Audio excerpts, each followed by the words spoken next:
The information in this recording is general in nature and should not be considered personal advice. Please consult a professional and qualified financial advisor to discuss how this information may apply to your personal circumstances. Thanks for listening.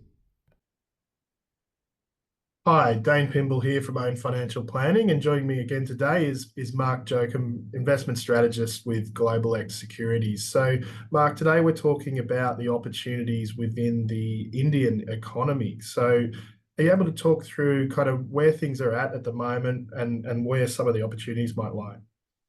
Yeah, definitely. So India has been going from strength to strength, I think is the key message.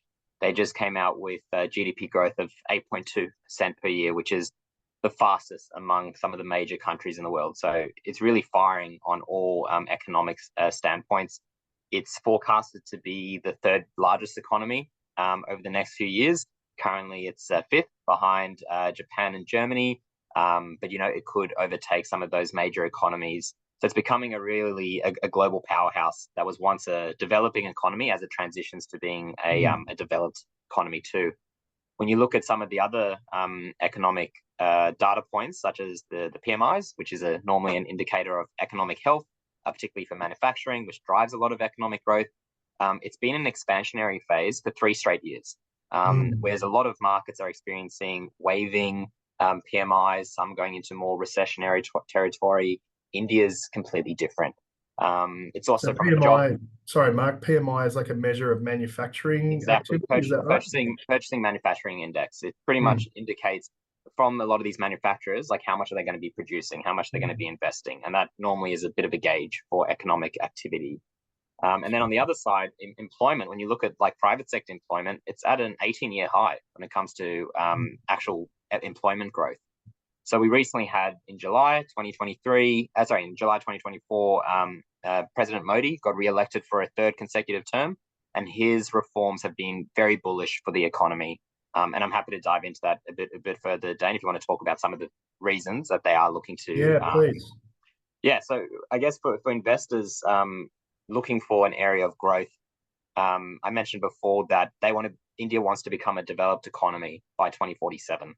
Currently, their share market is the seventh largest in the world. And what's interesting is most investors, Dane, may be familiar with the Emerging Markets Index to get exposure to a range of different emerging market countries.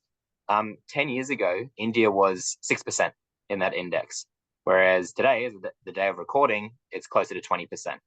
Wow. What's happened with countries like China, they were historically, using that same period, around 35-40% 10 years ago. Now they are 25%. So I almost think over the next, few years, may take 3, 5, 10 years, there's almost going to be this changing of the guard and who's going to be the leader in emerging markets. And I think there's quite a few areas why India has proven to be a leader in that respect. One is you're seeing the nearshoring, which is just a term that describes how, from a supply chain perspective, a lot of companies are moving away from China and moving to India. We've seen that with Apple and the build out of their iPhones too. Not just that, but demography is a huge point when it comes to India. India just overtook China to be the world's most populated country in the world at 1.4 billion people. They've got a really young workforce. Almost half of the population is under the age of 60. And about a quarter of the world's population, the working age population, is expected to come from India. So you've got a lot of these demographics and then economic, but then India is becoming a bit more of a digital hub as well. It's become this digital journey. They've got a Digital India program around the payment infrastructure, around having a bit of like in Australia, we've got this credit aggregator that you can see people's credit scores. They don't really have that in India, so they're building that out. Smartphone penetration is still relatively weak over there, so that's expected to increase in line with global peers.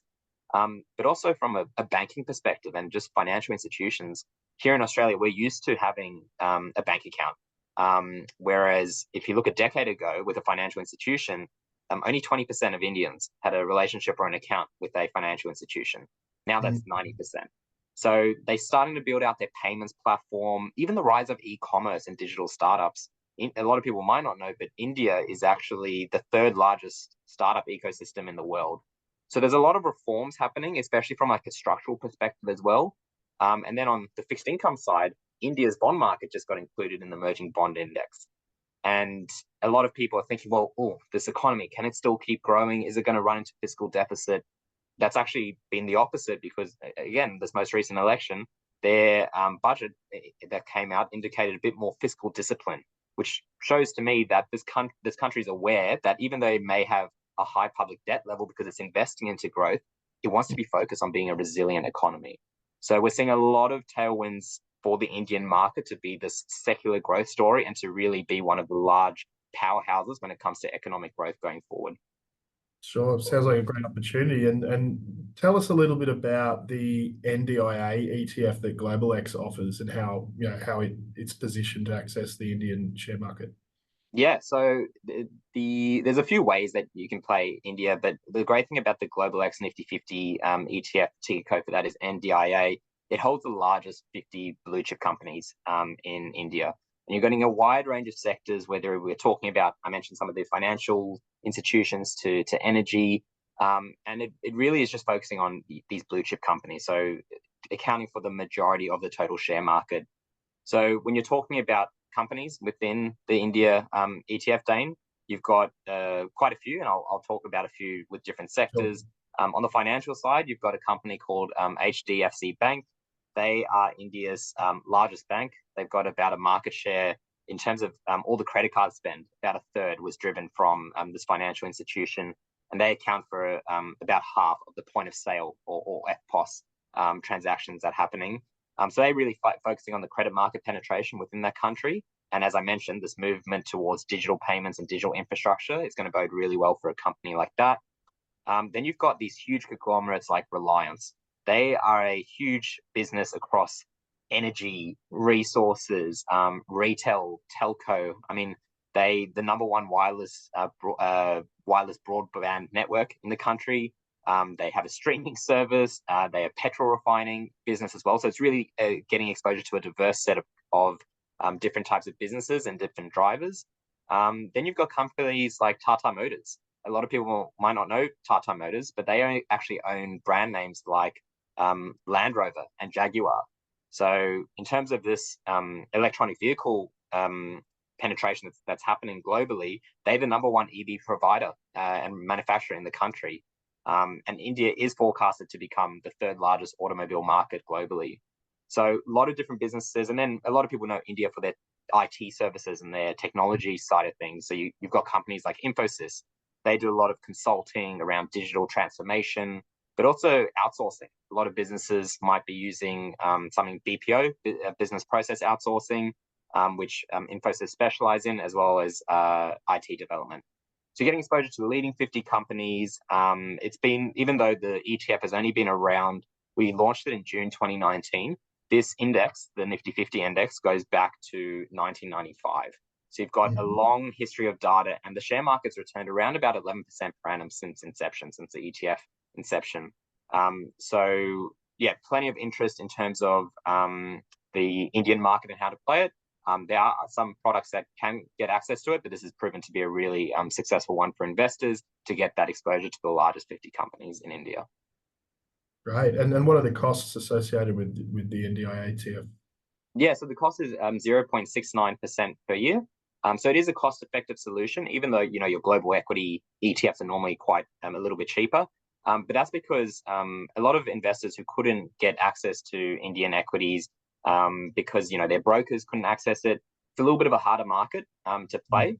And even some of the active managers in this space are charging anywhere from around about 1.2, 1.4% per year. So you're talking about a fund that's almost half the cost of an active manager. And while there are a few products available in the ETF market, India is one of the lowest cost. It does have that large cap focus, like I mentioned. And even though active managers say that in certain areas like emerging markets, like India, there's opportunities to outperform, when you're looking at over the past 10 years, still the majority of active fund managers underperform in a market like that. It's not as bad as some markets like the US and Australia, but there's still this idea of getting passive exposure through an index like this. So again, half the cost of an active fund, really focusing on large companies, and it's really a vanilla exposure. There's some ETFs out there that have a bit more of a quality overlay, but they could have certain sector tilts compared to the broader index. This really gives a bit more of a focus on, large cap companies with also strong quality characteristics as well. Again, one of our most popular funds, currently managing a couple $100 million in assets under management, and a great way for investors to gain exposure to a growing market like India through a transparent wrapper like an ETF.